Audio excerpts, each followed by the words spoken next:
Assalamualaikum warahmatullahi wabarakatuh. Perkenalkan, nama saya Nova Fitriani, NPM 20108201028 dari kelas paralel A. Di sini saya akan menjelaskan materi tentang audit sistem informasi. Baik, di sini yang pertama yaitu apa sih pengertian audit sistem informasi itu? Audit SI atau TI merupakan upaya menilai apakah proses IT sudah dilakukan dengan baik untuk mendukung tujuan organisasi dengan melakukan pengendalian dari outcome yang dihasilkan. Nah, selanjutnya yaitu apa sih pentingnya audit sistem informasi itu?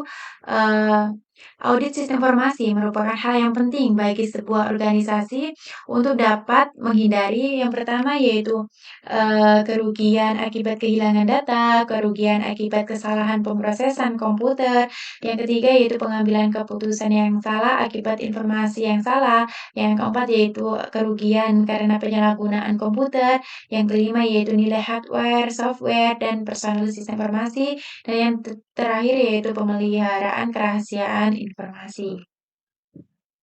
Nah, di sini ada penyalahgunaan komputer. Di sini ada tipe dan jenis. Untuk tipenya yaitu yang pertama ada hacking, virus, illegal physical access, above of privilege. Nah, di sini ada jenisnya. Yang pertama yaitu perusakan aset, pencurian aset, modifikasi aset, pelanggaran privasi, pengacauan operasi, penyalahgunaan otorisasi aset, dan yang terakhir yaitu kejahatan fisik terhadap personal. Tujuan audit sistem informasi. Di sini ada 4 tujuan. Yang pertama yaitu perlindungan aset, integritas data, efektivitas sistem, dan efisiensi sistem. Yang pertama yaitu perlindungan aset. Aset sistem informasi di dalam organisasi adalah fasilitas, user, file data, dokumentasi sistem, dan persediaan barang. Sebaiknya semua aset harus dilindungi oleh sistem pengendalian internal. Yang kedua yaitu integritas data.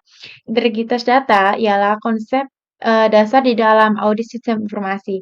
Jika integritas data tidak dipelihara, maka organisasi tidak akan mendapatkan representasi data yang benar untuk sesuatu aktivitas. Akibatnya, organisasi tidak dapat berkompetisi dan data tidak dapat digunakan untuk pengambilan keputusan yang valid.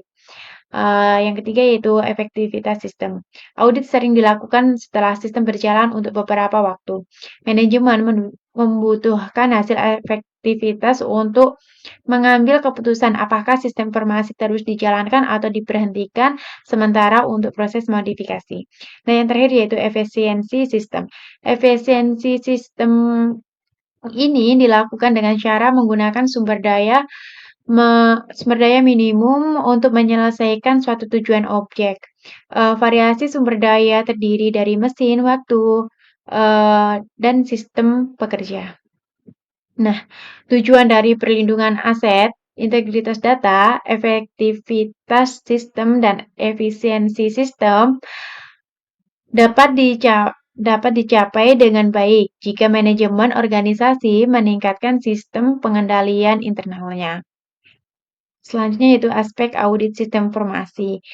Jika melihat tujuan audit sistem informasi pada bagian sebelumnya, maka terdapat dua aspek utama, yaitu yang pertama conformance, yang kedua yaitu performance. Untuk yang pertama yaitu conformance atau kesesuaian. Pada kelompok tujuan ini, audit sistem informasi difokuskan untuk memperoleh kesimpulan atas aspek kesesuaian, yaitu kerahasiaan, integritas, ketersediaan, dan kepatuhan atau compliance. Yang kedua yaitu performance atau kinerja. Pada kelompok performance ini, audit sistem informasi difokuskan untuk memperoleh kesimpulan atas aspek kinerja, yaitu efektivitas, efisiensi, dan reliability. Audit sistem informasi ini dilakukan untuk memberikan informasi kepada manajemen punca agar manajemen mempunyai a clear assessment terhadap sistem informasi yang diimplementasikan pada organisasi tersebut. Misalnya bahwa aplikasi yang ada telah dianalisis dan didesain dengan baik, telah diimplementasikan dengan security feature yang memadai. Selanjutnya yaitu metodologi audit sistem informasi. Dalam pelaksanaannya, auditor TI mengumpulkan bukti-bukti yang memadai melalui berbagai teknik termasuk survei, wawancara, observasi, dan review dokumentasi. Yang kedua yaitu bukti-bukti audit yang diambil oleh auditor biasanya mencakup bukti elektronis. Dan yang terakhir yaitu teknik ini digunakan menganalisa data, misalnya data transaksi penjualan, pembelian, transaksi aktivitas persediaan, aktivitas nasabah, dan lain-lain. Nah, di sini ada beberapa tahapan audit sistem informasi. Di sini ada yang pertama perencanaan atau planning, yang kedua pemeriksaan lapangan atau field work, yang ketiga yaitu pelaporan atau reporting, dan yang terakhir yaitu tindak lanjut atau follow up. Nah, yang pertama yaitu planning.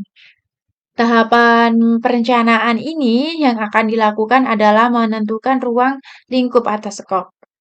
Objek yang akan diaudit, standar evaluasi dari hasil audit, dan komunikasi dengan manajemen pada organisasi yang bersangkutan dengan menganalisa visi, misi, sasaran, dan tujuan objek yang diteliti serta strategi. Kebijakan-kebijakan yang terkait dengan pengelolaan investigasi. Perencanaan meliputi beberapa aktivitas utama, yaitu yang pertama ada penetapan ruang lingkup dan tujuan audit, yang kedua ada pengorganisasian tim audit, yang ketiga ada pemahaman mengenai operasi bisnis klien, yang keempat ada kaji ulang hasil audit sebelumnya, dan yang terakhir ada penyiapan program audit. Selanjutnya yaitu pemeriksaan lapangan. Pengumpulan informasi yang dilakukan dengan cara mengumpulkan data dengan pihak-pihak yang terkait. Metode pengumpulan data yaitu wawancara, kuesioner, ataupun melakukan survei langsung ke lokasi penelitian. Yang ketiga yaitu pelaporan atau reporting. Setelah pemrosesan pengumpulan data, maka akan didapat data yang akan diproses untuk dihitung berdasarkan perhitungan maturity level. Pada tahapan ini, yang dilakukan memberikan informasi berupa hasil-hasil dari audit. Perhitungan maturity level dilakukan mengacu pada hasil wawancara, survei, dan rekapitulasi hasil penyebaran kuesioner. Berdasarkan hasil maturity level yang mencerminkan kinerja saat ini, dan kinerja standar atau ideal yang diharapkan akan menjadi acuan untuk selanjutnya dilakukan analisis kesenjangan atau gap. Yang terakhir yaitu tindak lanjut atau follow up. Tahapan ini yang dilakukan adalah memberikan laporan hasil audit berupa rekomendasi tindakan perbaikan kepada pihak manajemen objek yang diteliti.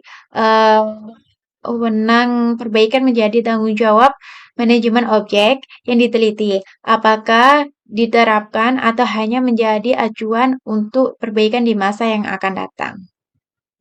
Selanjutnya, siapa yang melakukan audit? Di sini ada internal audit, dilakukan oleh atau atas nama organisasi itu sendiri, biasanya untuk manajemen review atau tujuan internal perusahaan.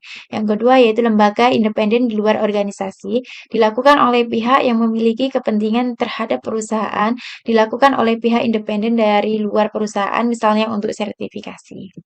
Nah, siapa sih yang diaudit itu? Yang pertama ada IT Management, yang kedua ada IT Manager, yang ketiga ada IT Spesialis, Network, Database, Sistem Analis, Programmer, dan lainnya. Yang terakhir yaitu User. Nah, di sini semisal contohnya yaitu mengaudit sistem informasi akademik UPN Veteran Jawa Timur. Nah, untuk IT manajemennya bisa rektor, warek, dekan, atau dir akademik. Untuk IT manajernya bisa dirsiswo, manajer aplikasi. Untuk IT spesialisnya bisa programmer, untuk usernya bisa dosen atau mahasiswa. Nah, di sini ada tugas auditor. Tugas auditor memastikan sisi-sisi penerapan IT memiliki kontrol yang diperlukan, memastikan kontrol tersebut diterapkan dengan baik sesuai yang diharapkan. Apa sih yang dilakukan? Nah, yang dilakukan yang pertama yaitu ada persiapan, yang kedua ada review dokumen, yang ketiga ada persiapan kegiatan onset audit, yang keempat melakukan kegiatan onset audit, yang kelima persiapan, persetujuan, dan distribusi laporan audit, yang terakhir yaitu follow up audit. Nah, di sini ada output kegiatan audit. Yang pertama ada ruang lingkup audit, metodologi, temuan-temuan, ketidaksesuaian, dan kesimpulan. Nah, itu tadi materi yang bisa saya sampaikan tentang audit sistem informasi. Apabila ada salah perkataan, saya mohon maaf. Terima kasih. Wassalamualaikum warahmatullahi wabarakatuh. Thank you.